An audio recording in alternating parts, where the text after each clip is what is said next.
Well, hello. Welcome to Spindle City Straight Talk. I'm Chip, And I'm CJ. and it is Wednesday in the Riv after a pretty huge Tuesday. Besides the council meeting, where we had a massive demonstration for Israel that was nearly 300,000 people on a weekday, and it was put together fairly quickly. It was an impressive, a very, very impressive demonstration, and it showed And it that. was peaceful. And it was peaceful. There were no Yeah, arrests and well, I mean, yeah, no look, violence. it was good because these politicians are already kowtowing to the radical nitwits that don't know anything about what's Right. happening, and they were already, not trying, they were already trying to back out and try to stop Israel from defending itself, and it was good to see people of all faiths, all colors, all denominations there saying that these, they understand what the reality is there. That, Hamas does not want Gaza. They want to kill. They want to wipe out the Israelis. They want to kill all the Jews. And what half of these nitwits in this country that these they send them to college now to be brainwashed, not to learn anything. They don't understand that after they get done with the Jews, they're coming for the Christians. They're coming for they'll be coming for them, because remember, Iran, what Iran calls America. We are the great Satan. Israel is the small Satan. They're the small state. We are the great Satan.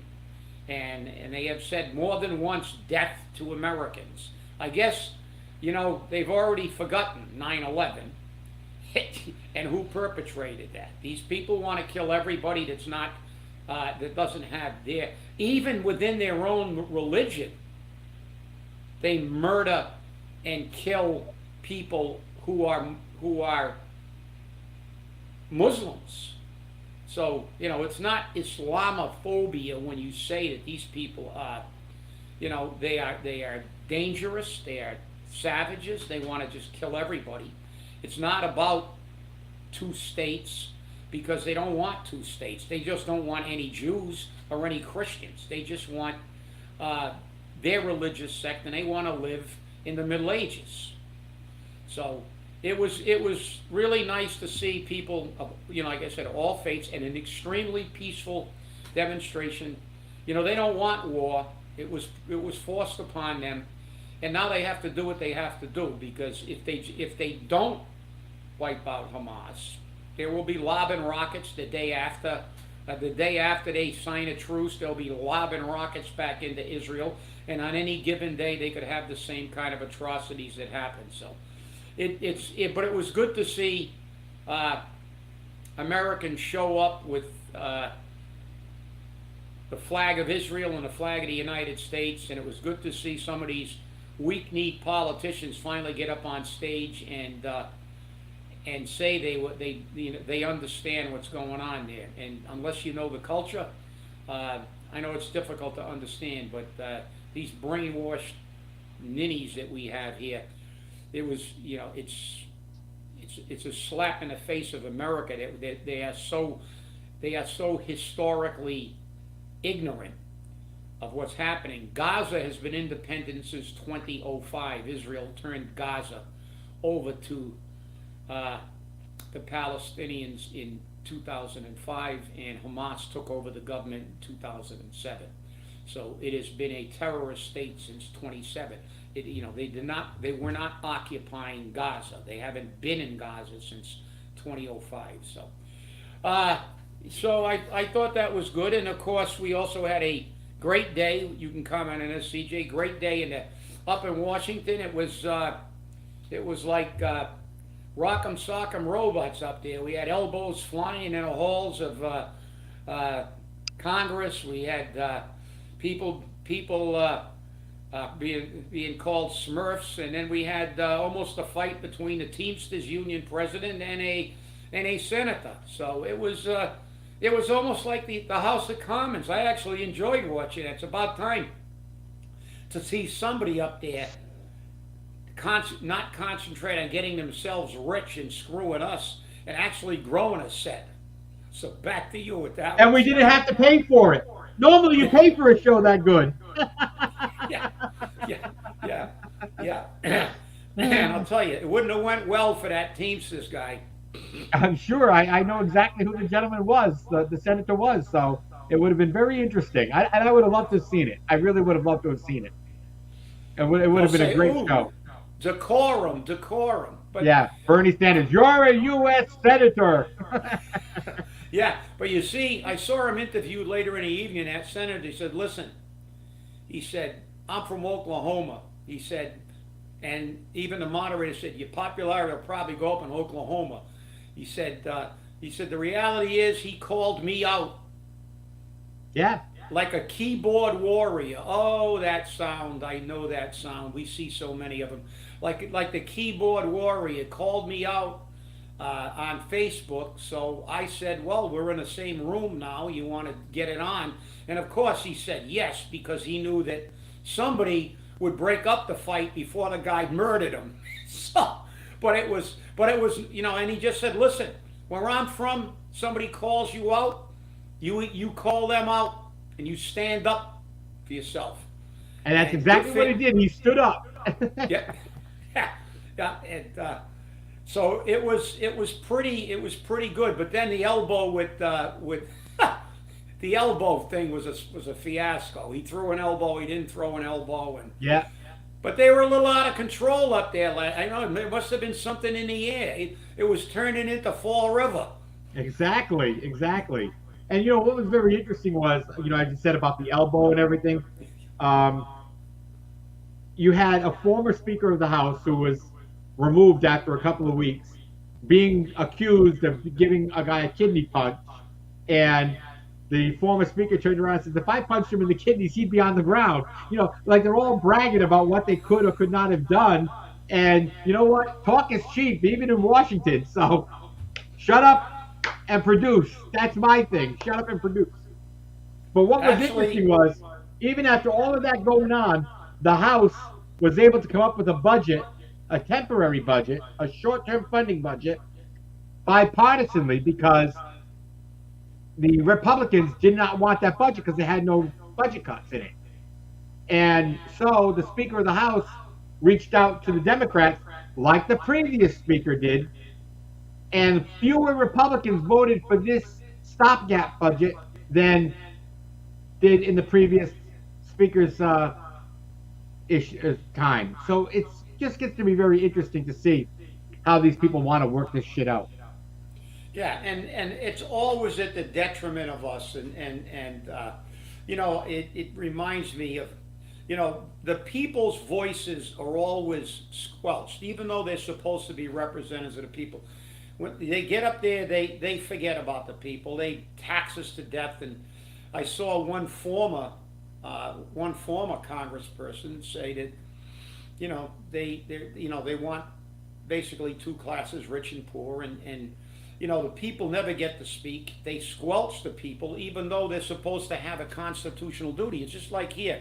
We were talking about the recall, and I know one of our keyboard commandos was saying it's a waste of time or money and stuff like that. I find that ironic, because think about it. Remember when we ran a recall and they were complaining about it's going to cost $60,000 to run this election, and we can't do it, it's too expensive.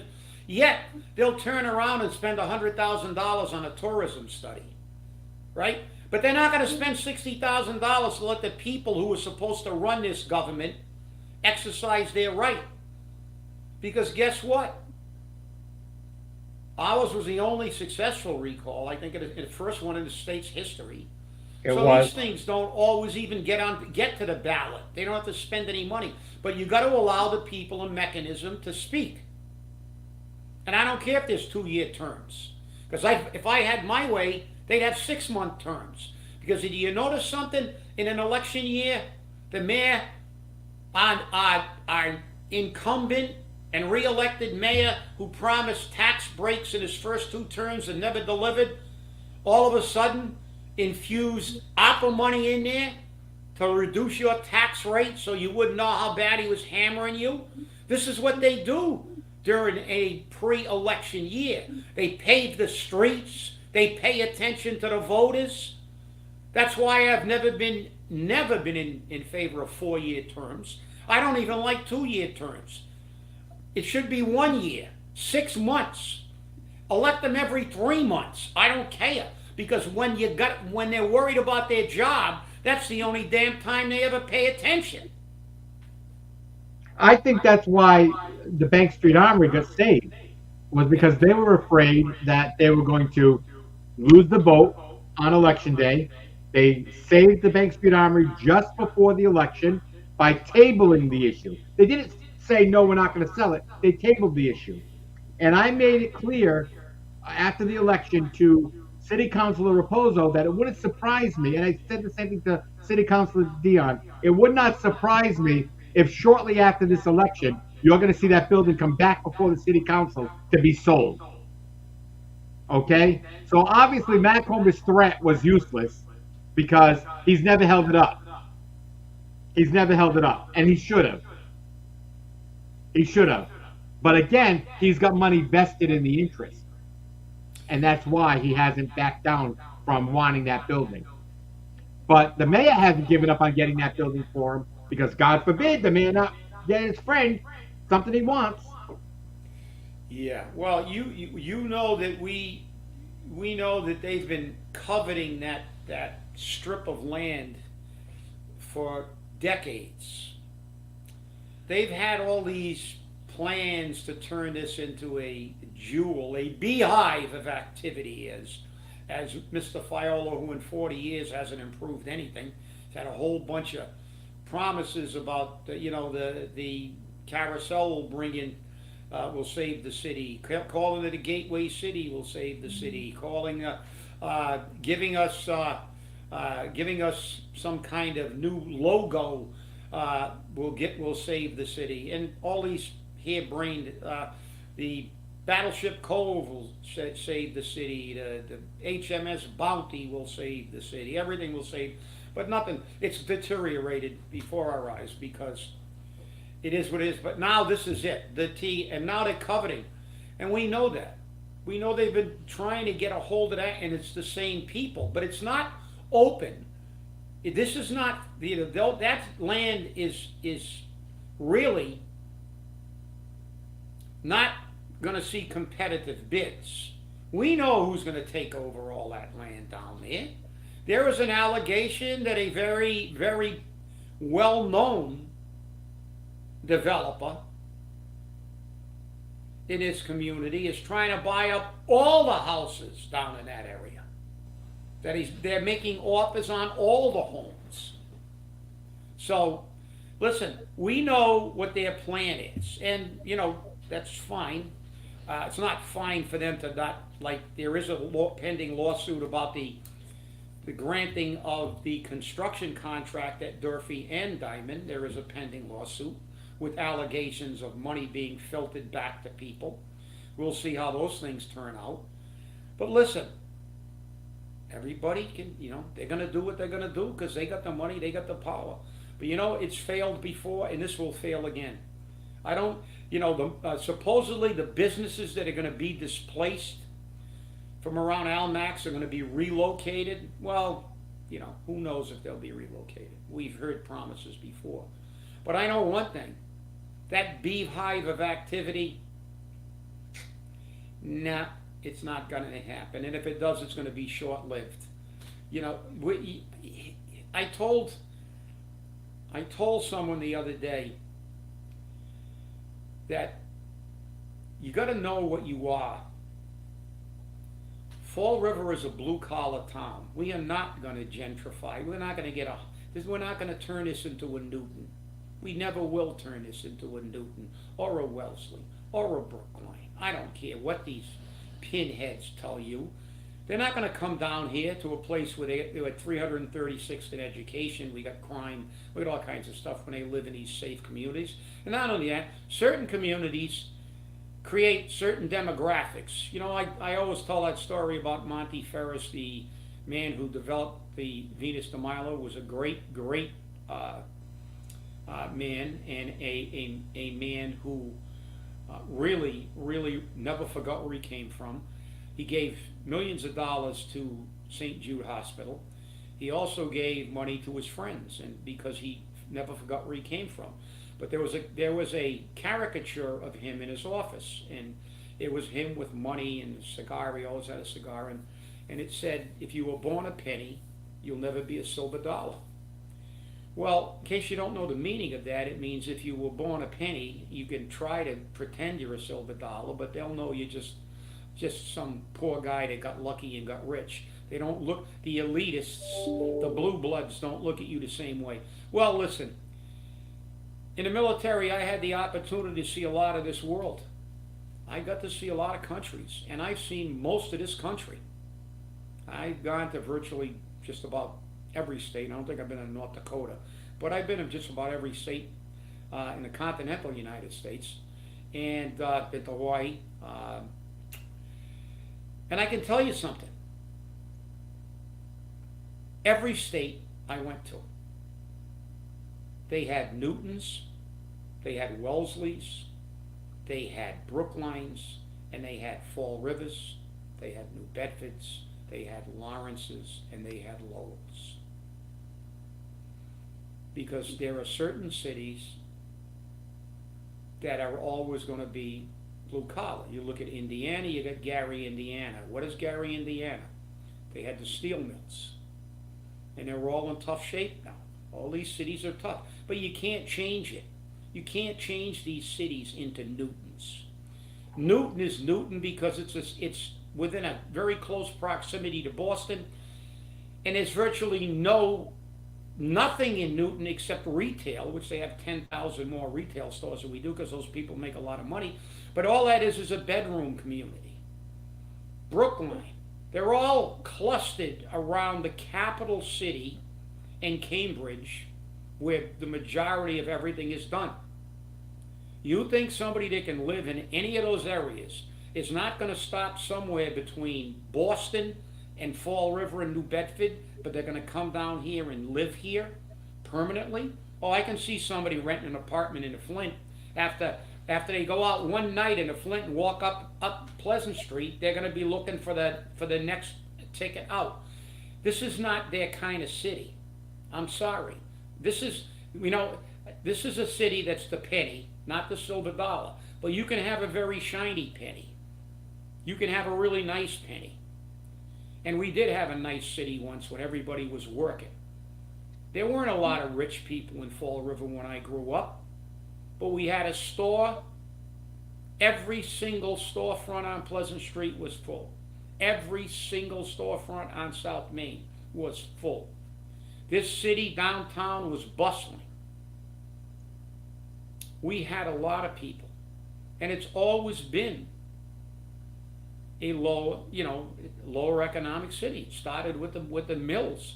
But the reality is these people are delusionary, and they're selling you that you're drinking that Kool-Aid. And I'm going to tell you something. Probably won't be around, but I can guarantee you within 10 years, their great beehive will go the same way as Point Gloria. That was going to be another jewel that was going to bring back the waterfront. That didn't work. But that's the problem. Just get a grip on yourself. Look at reality. If you're 5'5", unless you're Muggsy Bowles, you're not playing in the NBA. If you weigh 450, you're not running the 100-yard dash in under 10 seconds. Sorry, you might be a lineman on a football team, but you sure as hell aren't going to run a 100-yard dash. But that's what they keep trying to convince you, that we're going to be a Newton, we're going to be a Wellesley, or a Brookline. Just remember what happened in Martha's Vineyard when poor people showed up. It was like, we don't really look, we can talk about these people, we pretend we like them, but we don't want them anywhere near us. They were gone in 24 hours. Yeah, it's kind of like the parade. It went to the North End to show it off for the North End, and we've had people, I heard, posting that, they were elderly and veterans, and it should have been on South Main Street. They wanted to bring their grandchildren, but they're not going to go on President Avenue to watch cars go by at 40 miles an hour. The elitists think different than we do. We're just an inconvenience to them. And I know I went on a rant, but this whole thing is really getting, it really irritated me now, because, I've been listening to this con for 40 years, and they haven't been right yet. So, maybe they will be right this time, but I'm going to tell you what, I'm on the right. I'm a betting man. I'll bet on it. Back to you, CJ. 8-5. 8-5. It's definitely going to be interesting to see. You mentioned Point Gloria. From what I understand, that there's even people interested in buying the Point Gloria units, and it's making that area down there very popular for sales and development. And we know why, because Route 79. The problem that we have, and I've mentioned this several times to several city councilors, who's going to buy that land? Mike Roderick said clearly, and I remember these things. He said clearly that we are not going to give this land away. We are going to sell it for market rate. Well, market rate isn't $5,000. Market rate isn't $10,000. Market rate isn't $20,000. And if that land goes for that the redevelopment authority will do and Ken Feil will push for, that's not how it works. That land should be selling for $50,000, $60,000, $70,000, even $100,000, depending on the size of the lots. That's what it should be selling for. And if the state isn't getting that much money for it, the state was robbing the taxpayer. And the taxpayer can't be robbed anymore. We're tired of it. Just look at last night's city council meeting. Yes, it was a city council meeting last night. $900 billion of property value. I don't think we have that much property value, but I'm not going to argue with them. The assessor said that's what we got, that's what we got. But it's amazing how that's so inflated. Why is it inflated? This way they can hit you with more taxes. And remember, all those people that Paul and the city council gave TIFs and TIEs to, like last night, they gave some TIEs away. They had to, because the people need the HDIPs, which I don't even think those properties are reached in HDIP zones yet. We pay for those tax incentives. We pay for the TIF. We pay for the tie. The money gets spread out amongst the taxpayers. And when the money gets spread out amongst the taxpayer, that means the property owner, which means the landlord, which means the rent goes up. Because why? Because Paul Coogan wanted to do that to you. Paul Coogan wanted to do that to you. That's why your rents are going up. Property values are going up, and properties are selling at a higher volume and a higher dollar value. And real estate agents are liking that because they're making some money on it. And we haven't hit the bubble yet. The bubble hasn't broken yet, but the bubble's going to break eventually. It won't be like it was in the 80s. But the property bubble's going to bust at some point. Okay? I hope that I sold my property before we hit that bubble. I keep getting told I'm stupid for not taking that $500,000 or $600,000 that I keep getting offered. But it is what it is. Well, listen. Look, you're right. What we saw yesterday was another con job. That's a reverse Trump. They're charging Trump with undervaluing his property, which is crazy because every bank that you ever get a loan for always sends an assessor out, and there was language in it. This is no more. But we got the reverse. We got this guy telling everybody with all those other Coogan bobbleheads saying, "Oh, see, the city's going great. Look how much property we got, $900 billion." Well, nobody asked the question, how much of that $900 billion, and they talked about the commercial properties, how much of the commercial properties are paying the full nut on their taxes? How much money has been deferred to the taxpayer? They gave out ties to these millionaires who were building these developments, market rate housing, so they don't have to pay 80% for 5 years. We pay their taxes, 80% of their taxes for 5 years. Then they pay 20. Then we pay 20%. They pay 20%, and that's it. We're getting 80%, then we pick up 20%, so we're still paying 80. We pay, it's crazy. It's just like these people. They give the richest people all the breaks. They get HDIP grants. They get this grant. They get that grant. They get this grant. What do you get? The taxpayer of Fall River. You know what you get? You get bent over. That's what you get. Because our city council still hasn't figured out that TIFs and TIEs don't work. They got the reports. We sent it to them. I spoke to a councilor that said, I got those reports. They have a negative impact on communities like Fall River. They've proven that gentrification doesn't work in places like Fall River. It didn't work in Detroit. And that wasn't a study that was like a 2-month study. It was a study that looked at these TIFs for decades. For a decade. They tracked them. They had volumes and volumes of data. It doesn't work. You know what it does? The same thing it does in Washington. It makes everybody that works in Washington rich. And it makes everybody that's down here that's connected rich. And all their poor friends get a job and a big pay raise. You think they're doing you a favor? They're going to say, we got $900 billion in taxable. Really? They better keep lighting those novenas that I never hit the Mega Millions or the Powerball, because I'm going to tell you one thing. Trump's in court. They're going to be in court. I'll drag that assessor into court. I'll drag him into court, and I'll hire an army of assessors to come back. They're doing it to Trump. We got the inverted Trump. Now, they're going to overestimate, and you know what that does? The pinheads that are Coogan, I say, see how good we're doing. Look how much we're worth. Look how much we're worth. Which is a pittance compared to Newton and these other places. But the reality is what they're doing is raising your taxes. They assess your house at a greater rate. You pay more taxes. And now you not only pay more your taxes, you get to pay all these other clowns that just marched into City Hall to get ties yesterday.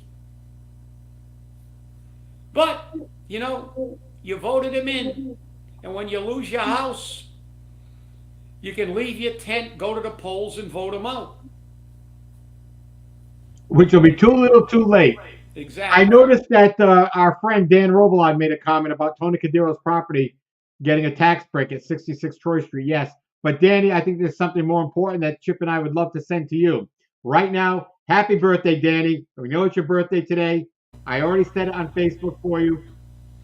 Another year has gone around the sun, and you're still here fighting the good fight. And thank you very much for that. Well, Danny, I don't do Facebook, so I would have called you later on today.